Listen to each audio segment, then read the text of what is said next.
Hello, ladies and gents. It's Justin Johnson. We're on the module DD211, Understanding Politics, Ideas and Institutions in the Modern World. I want to influence youth today, young teenagers, mature teenagers, young adults, mature adults, OAPs. You want to broaden your horizon, better your future, your life chances, may have a vision. Set goals. When you read, if especially when you read your academics, it's good. Make sure you read it and record them. You can always listen to them back when you've got some downtime, when you're cooking, when you're on a trip on holiday. Reference your reading so that listeners can hear where you're reading from as well. The book is edited by Richard Heffernan, Simon Uswood, and Edward Westmisnter. The book was published at the Open University, Walton Hall, Milton Keynes. First published 2015, second edition 2022. Yes, also live on YouTube there, Blah. Thank you ever so much for following my YouTube. Really appreciate it ever so much.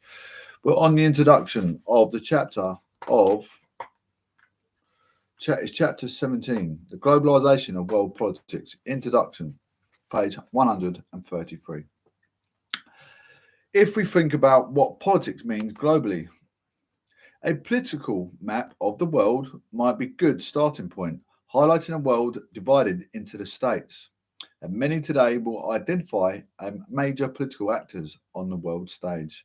Maps have, of course, been used for millennia, from the first Babylonian world map to those charting the far-flung territories of colonial empires. They still have echoes on today's political map of the world, taking different forms to explain the relationship between a location and the world around it. But what about things that are not mapped so easily? In your own lifetime, you have seen how the world has changed around you, for example. The development of the communications technology, that habits, customs, and ideas are all now far more interconnected. By way of explanation, this chapter draws attention to the notion of globalization and invites you to think about the term and its applicability to the study of global politics. Thank you ever so much, Bella. Globalization, at its simplest, can be seen as a process that has led to an increasingly interconnected world, one in which global, rather purely national perspectives are increasingly important.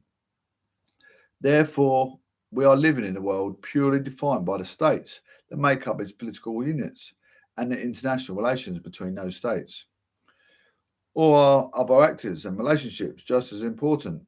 These other actors and relationships can range from areas such as human rights and the related activities of campaign groups and international non governmental organisations, INGOs, such as Amnesty International, so the role and influence of the transitional companies in the global economy, to global terrorism in its various guises.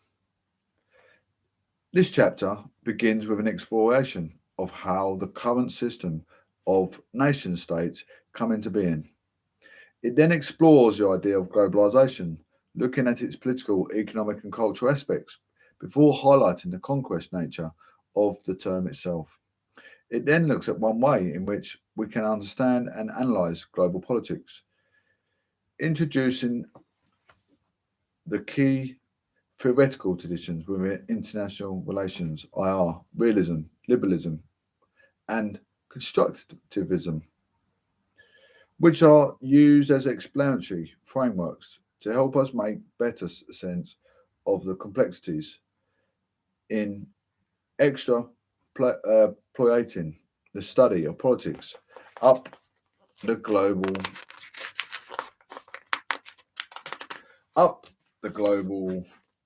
level.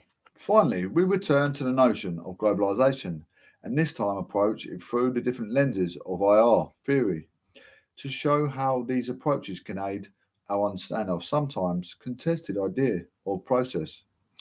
The characteristic global politics, page 135. The world of states. When looking at today's world political map, we can see that on the face of it at least, it is a world map up of the states. These are sovereign entities that, in the classical explanation of German sociologist and political thinker Max Weber, are defined as a human community that successfully claims the monopoly of the legitimate use of physical force within a given territory. The state has instruments to enforce such a monopoly, such as a police force or military, and importantly, it derives its legitimacy to do so from the people it governs. The notion of a given territory is key here. As the state claims to be dominant, it claims to say what goes. Within the defined territory or within a country's borders, the conventional view in studies of international politics refers back to the Peace of Westphalia in 1648 as the starting point for the international system we recognise today with sovereign states at its core. The Peace of Westphalia was a result of treaties negotiated by states that had previously formed part of the Holy Roman Empire to gain absolute sovereignty. The treaties that led the Westphalian system contained a range of stipulations given to the political units that we would recognise today as crucial to a modern state, namely the rights to recognise today as crucial to a modern state, namely the rights to declare war and peace, makes laws, keeps a standing army, and make new alliances without the consent of the empire. Eldon 2014 on page 228.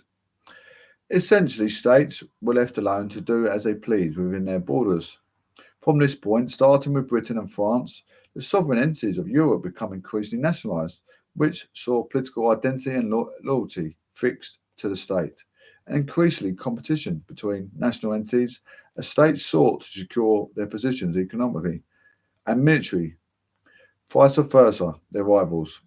The colonial empires and European powers were characterised by interconnectedness, not only with their far-flung imperial possessions scattered around the globe, but also with each other, be it through war or alliance against common foes. This international interconnectedness may go back even further, though, as the empires of ancient Rome, Greece, and Persia, to name but three, all rose and fell on the basis of their connections with other places, but either trade or war. Page 137. From around time of peace in Westphalia, European powers began to dominate the globe on account of their trade and economic wealth, military technology, and sophisticated ideas that saw the emergence of capitalist modernity. By this, we mean the emergence and ultimate success of industrial capitalism and the combination of scientific, civic, and territorial developments that led to the nation state as we recognise it today. Thus, we come to the world of nation states that is displayed on the world political map. The states that make up the map above only part of the story, though certainly it would be wrong to assume that all the states hermetically sealed entities devoid of contact with the world around them, despite the sometimes extreme efforts of dictators and despots who have pockmarked world history. The colonial empires and European powers, such as those of Britain, France, and Spain, were characterized by their exploratory zeal and desire to find new lands and map the world. Commerce was the key to their expansion and the subsequent defense of imperial realms, something that was aided by the advance in technology throughout the Industrial Revolution. States have started competing in a global economy and were intent on expanding their colonial possessions as a means of securing their national wealth. In Figure 2, it shows how global commercial interests were crucial in Britain thinking during colonial times, and annotations detail the resources available from each colonial possession from the use of ultimate benefit of the home country. Areas of the globe that were not part of the empire at the time are also marked out as either great potential markets, as in the case of China, or as hostile owing to imposition of the high tariffs of exports from there is a case of the US, or because of their potential designs on Britain's own imperial possessions, such as Russia's advance on India. This shows us that despite their national focus, the local needs of countries such as UK have long coexisted with wider global influences and pressures. Page 138. The experiences of European colonialism happening alongside the Industrial Revolution. It can be seen as an important precursor to the phenomenon that we understand today as globalization. The technological advances in transport from the mid 19th century, the increased cultural interactions that were not enabled by this case of transportation advancements in communications, and the development of global economic system can all be seen as features of the contemporary globalization. Furthermore, the rise of US economic and military power following the two world wars led to the subsequent dominance of global capitalism. The Cold War, which pitted the US and its allies in the West against the communist Soviet Union and its own allied states, temporarily checked the march of global capitalism. But with the fall of the Soviet Union in 1991, global capitalism became the predominant economic model and key engine of globalization. Page 140, last two pages. Globalization, world politics. Globalization. You may have come across the term globalization before, perhaps in your previous studies or debates across the media, but what do we actually mean by the term? ℙ et al. 19 provide a useful definition to start with, stating that globalization may be thought of initially as the widening, deepening, and speeding up of worldwide interconnectedness in all aspects of contemporary social life, from the cultural to criminal, the financial to the spiritual. As such, economic, political, and social activities are no longer confined to the local or even national level. Rather, they have expanded to become organised and understood at global level. Two, as a result, recent decades have arguably seen an intensification of economic integration and the reinforcement of what we can term a global market economy. The rise in the activities and influence of transnational corporations, TNCs, and the development of global communications infrastructure that has enabled a proliferation of non-state actors connect and influence developments in world politics. One only has to look at activities of non-governmental organisations and other actors, from activist groups such as Greenpeace to terrorist groups like Al-Qaeda, to see how this has enabled organisation on global scale. We now have to look at some different aspects of globalisation and how they are important to study of global politics, starting with perhaps the most influential, that of economic globalisation. Economic globalisation 3.1. Money makes the world go round.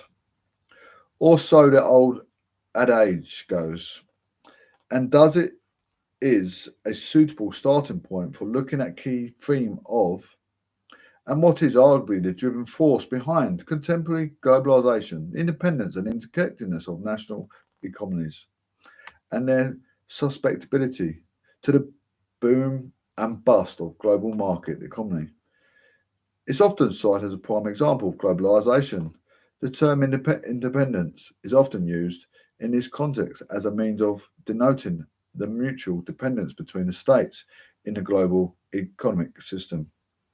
The independence, combined with increasing interconnectedness, has led a world in which borders have become increasingly porous. The global economy is also one of the international institutions upholding liberal economic order that was led by the US in the midst of the following Second World War. The 44 nations that made up the soon-to-be victorious Allied powers met in 1944 at Bretton Woods in the US to plan a new liberal world economic order, which would have free trade and monetary stability as its core. This was in contrast to previously protectionist tendency of national economies, whereby states protected their economies through high tariffs and trade barriers. The agreements that were put in place sought to avoid further conflict, rebuild Europe's shattered economics, and avoid further Great Depression. The two key institutions emerged from the meetings: the Depression, the International Monetary Fund, IMF, and the World Bank. The IMF was originally tasked with promoting international monetary cooperation and exchange rate stability, and has gone on to become one of the main institutions offering financial assistance to developing countries and the economics in difficulty. Its member states contribute a quota to the institution relative to the size of their economies. The World Bank, inevitably named the International Bank for the Reconstruction and Development, it was set up to aid post-war reconstruction and now concentrates on providing financial aid for developing countries. Another feature of what would become known as the Bretton Woods system was a general agreement on tariffs and trade, the GATT, which was set up in a forum from trade liberalisation negotiations. This was replaced in the World Trade Organization, the WTO. I'm nearly finished reading, give me 2 minutes. Was reformed in 1994 and acts on the main international organisations and facilitates global free trade. While that process has slowed in recent years, it still remains the predominant model for organising global economic interactions. The above all are all institutions of liberal economic system that has historically been led by the US.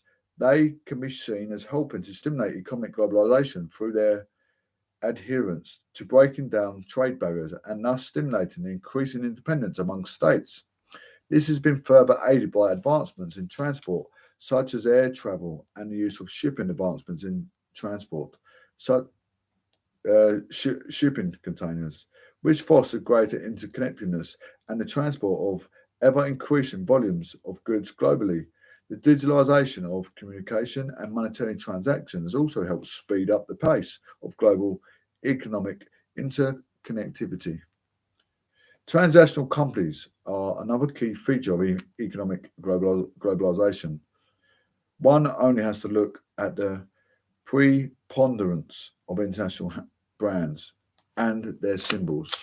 That's span the globe, from McDonald's to Adidas, to see how companies now have a global reach.